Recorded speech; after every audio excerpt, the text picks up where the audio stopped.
Thank you for joining us at Aquatic Oasis. Today, we're starting a reef tank.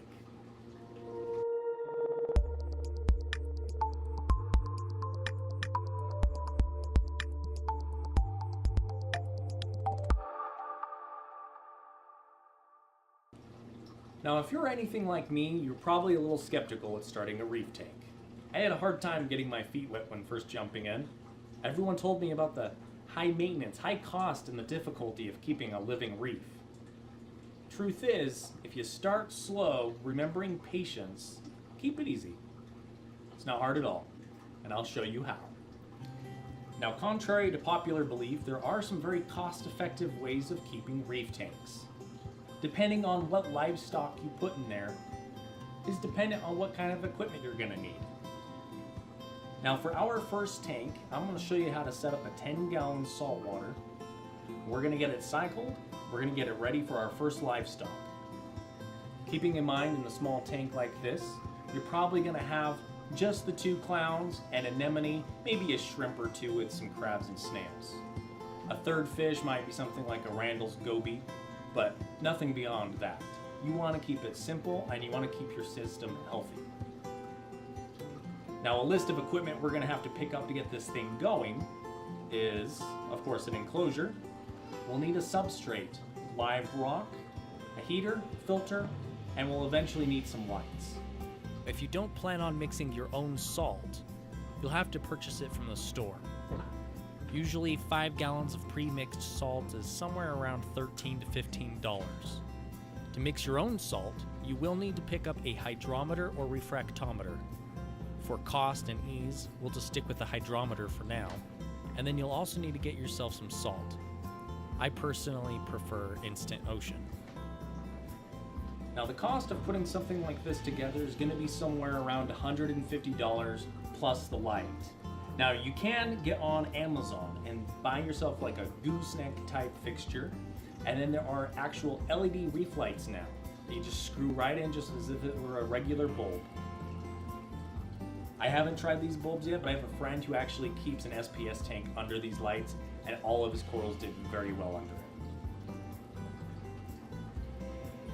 Approximate cost for that light is $40. So overall cost, $200. Now that is not including the cost of your clownfish, anemone, shrimp, or crabs. This is simply the enclosure. Now when I pick up my 10-gallon tank, I don't bother with purchasing backgrounds or anything. I just paint the back. Go in with acrylic paint, paintbrush, roller, however you want to do it, and on the outside of the tank, on the back, go ahead and put 2 or 3 layers of black paint. Now that we have our tank and the background set up, it's time to go in and aquascape our rocks. It's called live rock because it actually holds and houses bacteria known as your biofilter that's going to help the nitrogen process push forward. I'll tell you a little bit more about the nitrogen process later, but just remember that it's important and you won't have it without the rock. For a tank this size, I would probably recommend about 10, maybe 20 pounds of rock. The more porous your rock, the better. That just means more surface area for your bacteria to grow and reproduce it. Next, you'll need about 20 pounds of sand. I personally use aragonite. It's basically a crushed coral and behaves as a good substrate. The difference between the two being sand is very fine and will get blown about and end up creating banks where you don't want them, or just bare spots in the bottom of your tank where, of course, you wouldn't want to see that. Now, the sand is actually going to behave a lot like your live rock. Over time, the bacteria will spread and produce to all parts of your tank, including down into the substrate, which is going to cause it to become living sand as well, furthering your biofiltration for removing toxins from the water that are naturally going to be produced by the living organisms within it. For a 10-gallon tank, you're going to probably need close to 10 gallons of pre-mixed salt water. I mix my own salt, but you can just as easily go to Petco, PetSmart, or your own local fish store and pick up pre-mixed salt water. To mix your salt, you're going to need a 5-gallon bucket, your hydrometer, reverse osmosis or distilled water, I would stay away from tap water as it contains chlorines, chloramines, heavy metals, and other elements that can cause macro and microalgae to grow in your water, which over time is just going to kind of ruin your experience of this reef tank. So go ahead and pour your salt into your reverse osmosis water. Give it a good stir until it's fully dissolved. Let it sit for about 10 minutes. And then with your hydrometer, test the water. You do this by submerging it fully. I like to give it a quick rinse just in case if there's any residual salts or something else in the hydrometer. Give it a couple taps on the side of the bucket to release any micro bubbles that might give you a false reading, and then take a look at where it points. You want to be somewhere close to 1.025. If you're above that, add some more water. If you're below, add a little additional salt. Pretty easy to do. Now, when you begin adding the water to your tank, try and pour it over the rocks or use something so it doesn't just throw your sand about. I didn't rinse my sand this time. Probably a better idea to rinse it just to avoid all the cloudiness that you get from the dust and whatnot that's on the sand.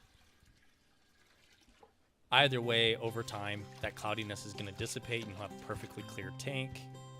I'm going to be running a filter while this is cycling, so that will pull out any of that sediment. You'll of course need a filter. I picked up a small Aqueon, I think it was $24.99. Now obviously a reef is from the Caribbean or along the equator, so you're gonna have to have nice warm water. So a heater is very important. You cannot skip out on a heater in a reef tank. Now if you do intend on keeping anemones and or coral, you're gonna have to have a special reef light. Some of these can be very expensive, however there are some cost-effective measures.